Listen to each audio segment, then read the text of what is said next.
Hello and good morning. My name is John Pryor, and I've more than 2 decades of experience helping businesses protect their competitive advantage with intellectual property.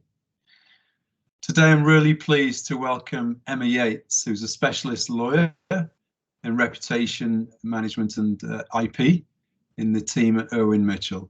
And today we'll learn from Emma why it's really worthwhile preserving, protecting, and enhancing reputation. I'm also personally really interested to learn more about the intersect between brand and reputation. So if anything you hear today resonates, please don't hesitate to get in touch. You can contact Emma at emma.yates@irwinmitchell.com or myself at john@exaltip.com. We'll include our details beneath the video should you want to learn more. So without further ado, I'd like to introduce Emma. If you just want to introduce yourself, Emma, very quickly, that would be really good. Thank you, John, and hi, everybody. As John said, my name is Emma Yates. I am a lawyer that specialises in intellectual property and reputation management law. I've been a lawyer for apparently 17 years now, someone told me the other day. And my focus has always been on providing a commercial strategy that works for my clients or helping my clients to achieve the commercial strategy that they tell me they want to achieve. So whilst I am a litigator, what I don't think is productive for clients is just to follow a litigation pattern from A to Z. This is all about helping clients to protect their brand. And that to me is a really important asset. And as John said, brand, again, to me, includes reputation. I often get asked why I specialise into what some people think quite different areas of law. The law is quite different, where defamation, harassment, and then IP rights are concerned. But to me, it's an obvious fit. Managing your brand, really, no matter how big or how small you are, or whether you're an individual or an influencer, it should encompass protecting your IP as well as your reputation, because everything takes a hit. If your reputation takes a hit, your brand takes a hit. So to me, they really do sit side by side, and it's a very, very obvious fit. Brilliant. Thank you very much. And it strikes me, Emma, that reputation management is even more important now than ever before. In part, as you just outlined, because of the lightning speed of the online world in which we live. And I think when we discussed earlier, I'm just increasingly horrified about what I call these sort of Marie Antoinette moments where PR teams say something, and which is a real sort of gaffe, you know. People are hungry, so let them eat cake, Marie Antoinette kind of thing. So why is reputation management even more important than ever, in your view? I think, as you just said, it's the internet, it's social media. It's how quickly everything can be shared. So 1 minute everything could be fine, your reputation is absolutely fine, but a quick Google review that says something that's adverse, not even defamatory necessarily, but adverse about your business, can be shared so quickly. So to use the old adage that everybody likes, yesterday's news is today's fish and chip paper, is not the case anymore. Everything remains there to be seen, whether it's good or whether it's bad. So social media and the internet can really damage a business, and whether the comment on social media is justified or not, it doesn't always matter. Once it's out there, it's out there. So you really have to be very careful to try and be proactive to make sure that when something bad does happen, because it will, you can't always control what the people are going to say about your service. And as I said, sometimes it's entirely not justified, but people like the internet, they like the access that it gives them to external markets or the brand itself. So they'll use it to the extent that they can. And if a negative comment spirals, then it's really difficult to try and rein that back. And it's not just difficult from an external perspective, but also from an internal perspective. People don't like to work for companies that don't, have a good reputation. You might not be able to attract new employees or retain your old ones. I think it's quite useful actually to look at examples of how people get this right and how people get this wrong. And when I was preparing to chat to you this morning, John, I was thinking about what a good example actually is of that, and also a good example of how reputation and IP interface as well, because as I said at the start of this, for me they really do. And the Colin the Caterpillar case that everybody knows about because it had so much media attention, and Cuthbert is a really good example of how one company turns something on its head by using social media, reputation, and being really creative from a PR aspect. And I'm assuming that the PR and the legal teams work together, because I can't imagine that they wouldn't have done to produce such a good result. So, as everybody knows, Colin the Caterpillar is a cake, a nice cake that Marks and Spencer's sell. It's got trademarks, name, and also I think it's the shape as well. And Aldi, as we all know, is, let's call it, a challenger brand. It likes to launch products that are quite close to the wind. And in this case, it launched Cuthbert. So Marks and Spencer's, as an IP lawyer, had absolutely every right, in my view, to challenge Aldi's use of Cuthbert.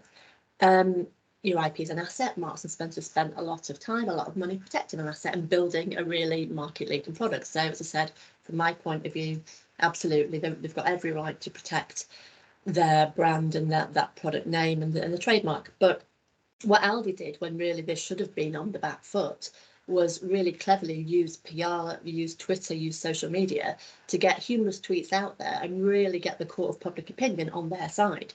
So Marks and Spencer's managed to look a little bit fuddy-duddy, a little bit, well, I think a lot of people thought they were heavy-handed. I didn't, but still I'm coming at that from a different angle.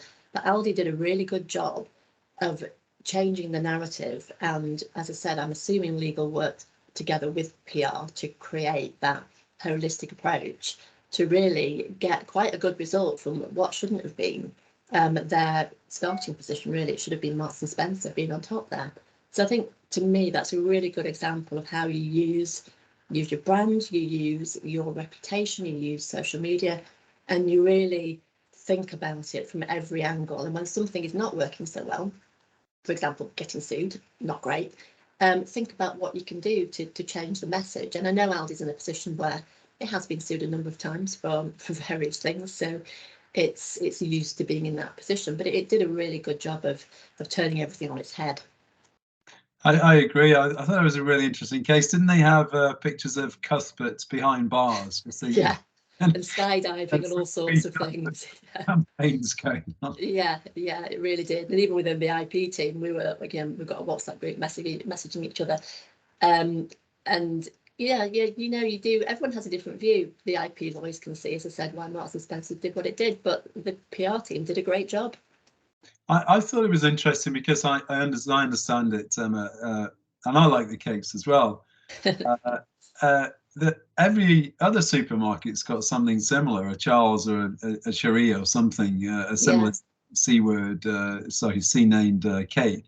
But they chose Aldi, and I think it's probably because they are in a different segment of the marketplace. So they thought it's quite clean to attack them.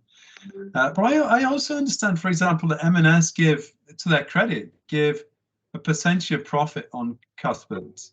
Yeah. Sorry. To cancer research. And they didn't seem to raise that in that. I know a PR friend of mine, actually, because I work quite closely with PR consultants, who were talking about that, and he was saying to me, why didn't Marks and Spencer's leverage that better, or if at all? I'm not sure they leveraged it at all. So it's just an example of how, it can really, everything can really be turned on its head, and Marks and Spencer could have really upped its game where that was concerned. Yeah, interesting, very interesting. What other situations, Emma, would you identify as being potentially causing risk to reputation management? Well, we've already talked. We've talked about the obvious one. Social media is a big problem for everybody, but there's also things like cyber attacks. That happens a lot nowadays. It's a frequent problem, but actually, what's probably more of a problem for companies, I think a lot of companies expect some form of cyber attack at some point in time, but more accurately, the issue is how the companies deal with it, and that can be the case a lot of the time. It's not necessarily the problem itself; it's how it's dealt with.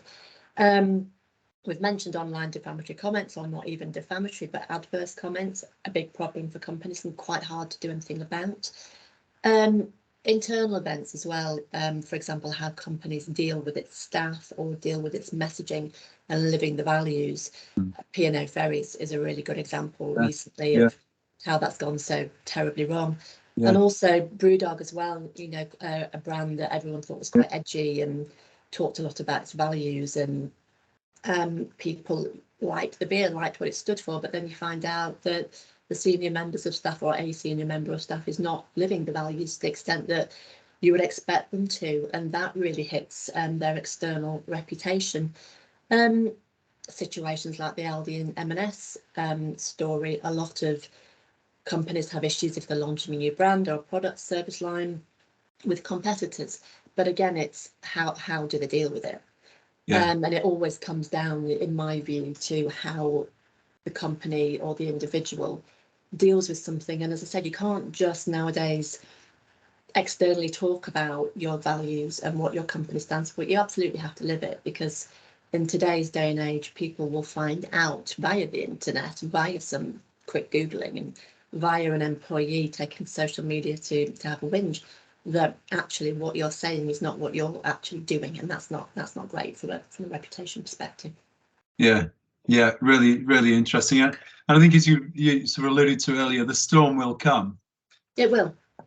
So what should a business do to prepare for that eventuality when something might happen to damage reputation? It's always planning. You cannot underestimate the value of planning. I might be a litigator, so I come at things from the back end when things have gone wrong, and you know, the planning's gone a bit out the window and somebody has been sued, or alternatively I'm giving advice before that happens. That's a big part of my job nowadays, when not as many people do actually end up in court as they used to. But even from my point of view, I really do try and encourage my clients to plan, because you said yourself, something will always go wrong, but it's how you deal with it. So from an IP perspective, make sure that you have your IP tied down, by which I mean, do you know what you own? Have you protected what you own?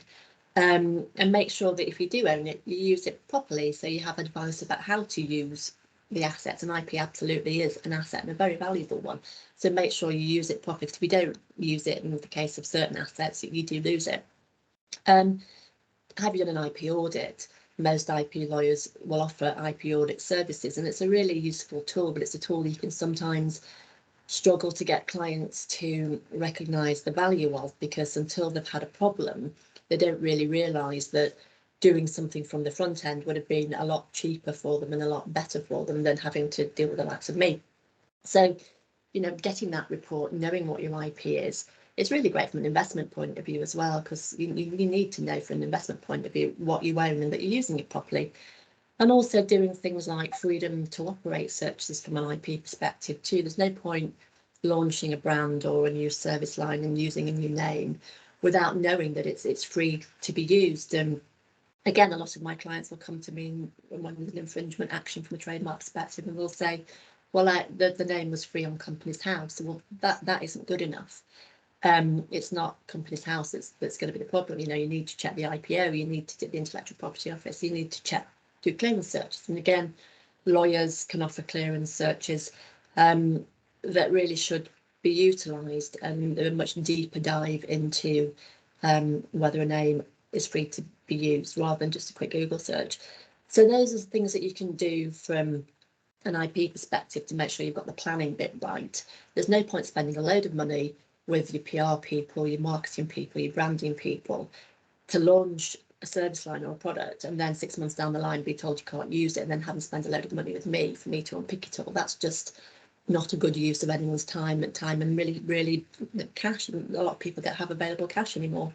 So from a reputation management perspective, it's probably more about thinking about crisis plans and what can potentially go wrong. So PR professionals are great when it comes to preparing crisis plans for clients. And as I said earlier on when we were chatting, I work quite closely with a number of different PR agencies with the defamation work that I do, because from my point of view, we should be working hand in glove, because we're coming at things from two different sides of the story, but it should be a common aim, and we should be both getting the sides of the story right. So a crisis plan, that's what the PR person does, not what the lawyer does, but the lawyer should be named in that crisis plan, to my mind, because sometimes the client doesn't have a lawyer, or its lawyer might be a commercial lawyer that deals with transactional work, or they just don't have the right person in place. So do they have the right people in place in that crisis plan?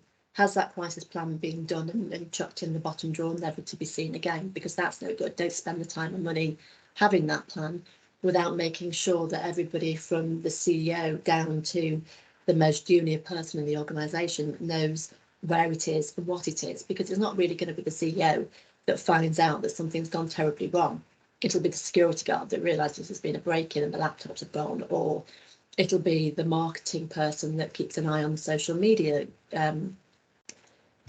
campaigns and seeing what's been said about it, about the company on social media. So everybody needs to know who to contact within the organisation and outside of the organisation. So precious time isn't wasted, people running around not knowing what to do if the CEO's on a beach in Mauritius and no one can get hold of him. So it's things like that. Make sure that you've planned for the worst, and then when the worst comes along, it actually won't seem that bad. And think about it also from an Aldi perspective. What can you do to make things be better? Try and turn the situation on its head, get creative, but really do make sure that your various service providers, if they're not internal, if they're external, make sure that the external people are speaking to each other. Internally, make sure the departments are speaking to each other. To me, it's essential that the likes of me work with the PR people, work with the branding people, the web designers. Everybody needs to be aligned so that hopefully my role will be absolutely minor and I can just be somebody that has dotted I's and crossed T's, so that 6 months down the line there isn't an issue, because we all know what the game plan is and we've all inputted our very different but quite important angles. So you do need to make sure everything's being covered off from every angle. Excellent. Oh, it's really comprehensive and fantastic. So thank you very much, Emma. You're welcome. So, planning ahead is the catchword of the catchphrase of today. And if you do or are thinking about this, then please don't hesitate to get in touch with Emma at emma.yates@irwinmitchell.com and myself as well. So thank you, Emma. Thanks very much, and we'll speak soon. Take care. Thank you, John. Thank you.